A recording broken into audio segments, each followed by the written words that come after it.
Zdarec lidi, tady je Mademan.cz a Fidel Castro. Ale já. A rozhodli jsme se udělat let's play z normálního survivalu. A normálně začneme, si natěžíme nějaké dřevo.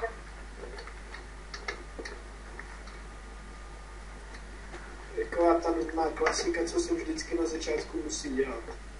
Tak není to nic nepříjemného extra, ale tak. Musíme si najít nějaký barák. Nebo si uděláme zatím nějakou provizorní zemlянku jenom. To nechám na tobě, ale nedělej crafting table. No, teď jsem to chtěl udělat, no. Fajn. Udělej krumpáč. Jo. No, těžit kobra. To je dobrý nápad. si zatím, když tak trošku víc dřeva. V klidu. A jak jste si možná někdo všiml, tak mám Race Minimap. Je to takový mod s minimapou. Dáte X, tak se můžete pojat na trošku dost na kousek toho světa. Je to docela praktický. Já našel jsem moje železnou rudu tady. Taková jako by trhlinka. No již.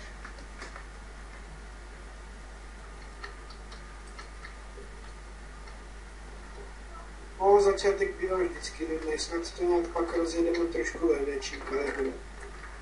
Tak zatím... Kolik to budeme potřebovat asi? Tak vem ho pro začátek stack. Já se posral. To je moc, tak vemu půl staku. Tak vem půl stacku, to je jedno.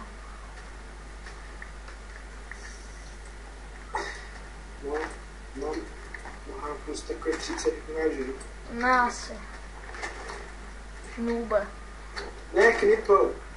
Sakra. Dobrý.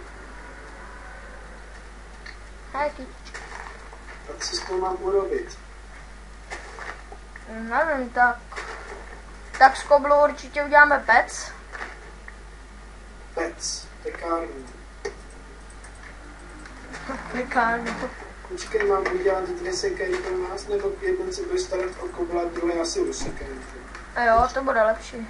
OK, tak o co si chceš starat ty? Nevím, nechám to na tobě, mě to chce jedno. Tak jo, tak budeš natěžit nějaký stromy. Jo. Máš tam sekeru, jestli jsi nešel, viděl jsem předtím. A v klidu.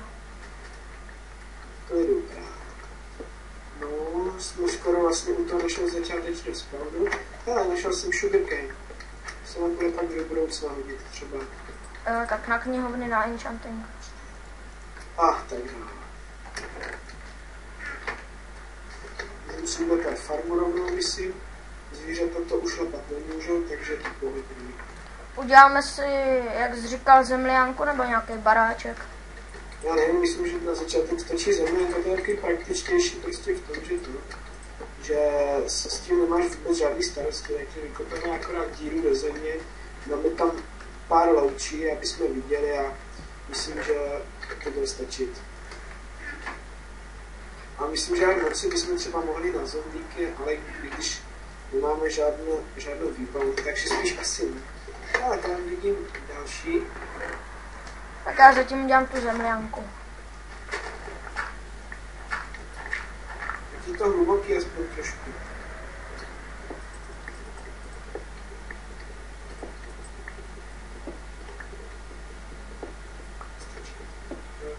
Asi nestačí takto. Takže pěstu provizorně cukrovou třtinu. Snad se nám z toho něco urodí. No, tady ty cukrové třtiny je tady fakt dostatek teda. No. Tak to je dobře.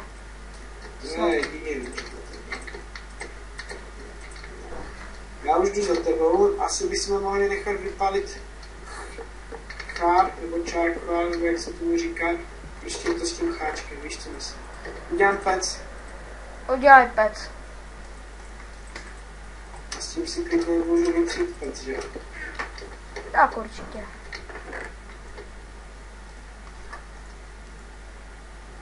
Toto, já to trochu rozšířím. Aha, vlastně ty jsi měl ten tak já to trochu rozšířím. Bacha, creeper.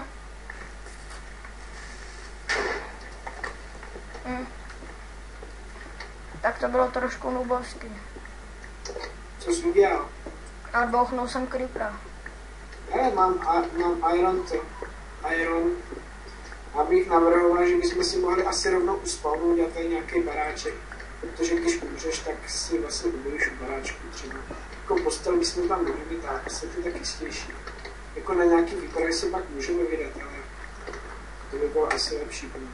No, protože je tohle náš první díl nějaké série Let's Playu, tak bych se vás chtěl zároveň zeptat, jestli byste chtěli, abych točil třeba dál, nebo třeba nějaký survival mapy, tak když tak napište do komentářů, kdybyste měli nějaký nápad. To je ten chovanec ve sklepě, ne? Který ho tam uděláš.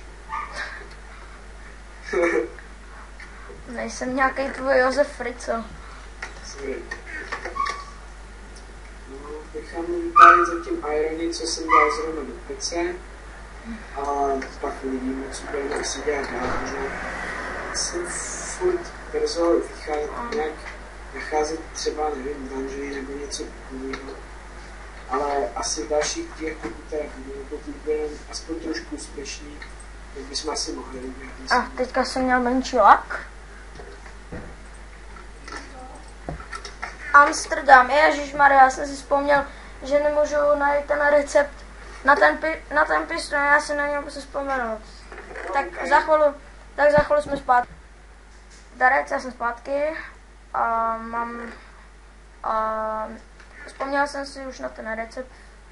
Já jsem si... Nechápu, na co potřebuješ recept na pistoli, když stejně na to nemá surovinou, ale to je jedno. Mimochodem to teď neřešíme. Já nevím, asi nevím, co bych tak mohl těšit, co by nás momentálně mohlo obohatit. Viděl jsem tam tu ironovou rudu, tak bych se mohl podívat. A co mám udělat z toho ironu? Myslím, krumpáč by se hodil. Asi udělej krumpáče, protože se když točil asi kodou momentálně.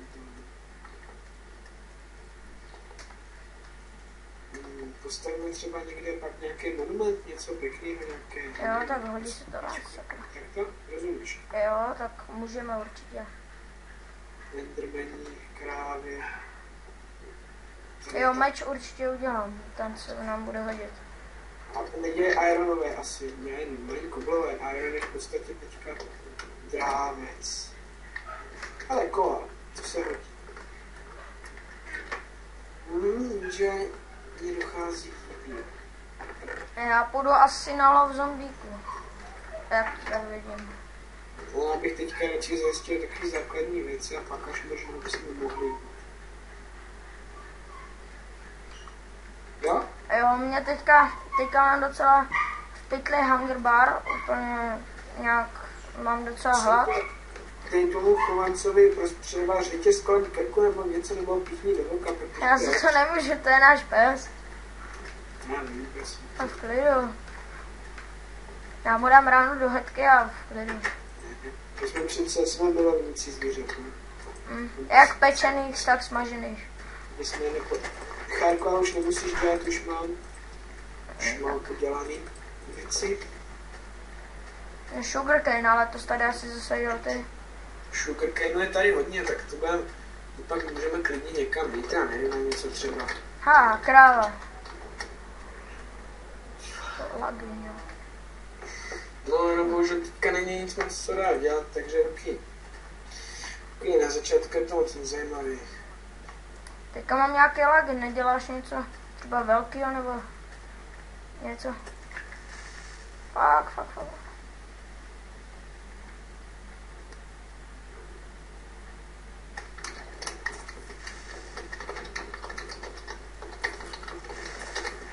Jo, tak teď jsem profesionálně odrovnal creepera. Fajn. Na gunpowder si myslím, že nám na nic nebude, pokud bychom třeba nechtěli dělat nějaký lom nebo tak něco. Těžko říct. Vidíme, ale plánujeme všechno strašně potřebu. Asi. Jo, tak uvidíme, jestli vůbec budeme točit a tak. mimochodem mám vajíčko.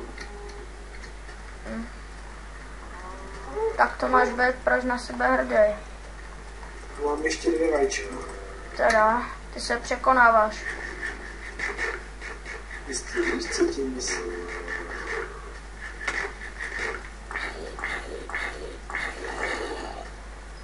Já jsem lovec zombie. Pro ochránce zvířat.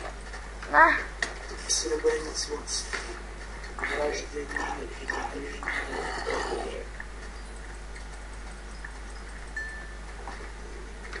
tak kdybyste měli nějaké výhrady ohledně našeho zabíjení zvířat, tak se obraťte na adresu Kuba Fidel Castro 60, číslo popisné 64, směrovací číslo 19999. Musím tě neprozrazit, tady můj barák. Sklidni se. Nebo já řeknu, kde bydlíš ty. Tak se uklidníme oba. Tak mám nějaký péra. A tak dále. Než těch dvojsmyslů. Zní to hrozně. Tady dolů. Já mám 6 kůží, já si udělám boty. A teď jsem si udělal boty. Já Mohl bys tam udělat louče, máš nějaký louče? nemám louče, ale mohl bych pár udělat. Ještě zombici mě Nějaký školu. kola, udělej to z toho čarkoálu. Jsme tam měli taky kola, protože z čarkoálu už nebudeme dělat. Jo, mám nějaký irony, jsem našel. Dobrý, co mám? No a dobrý, už jeden. Měli bychom vyrazit na lov různých zvířat, hlavně krav. Jídlo neroste na stromech, kromě jablk. Hezky vypadl mě ironové meč ze zombíka. To se dá. Tak lepší než brátem do voka. Já si myslím, že toho pro dnešek už můžu nechat. My budeme ještě mimo scénu točit a uvidíme, co to bude, aby jsme vám mohli nabídnout víc. To byl čistě jenom nějaký orientační díl, že se chystáme do nějakého projektu, si se to tak dá říct, a že já budu tam, zrovna jsem nemůžel. A budeme rádi za vaše komentáře, lajky k videu, sdílení, odběry nebo něco takového a určitě se těšíme, až se na nás zase podíváte. Tak ahoj děcka.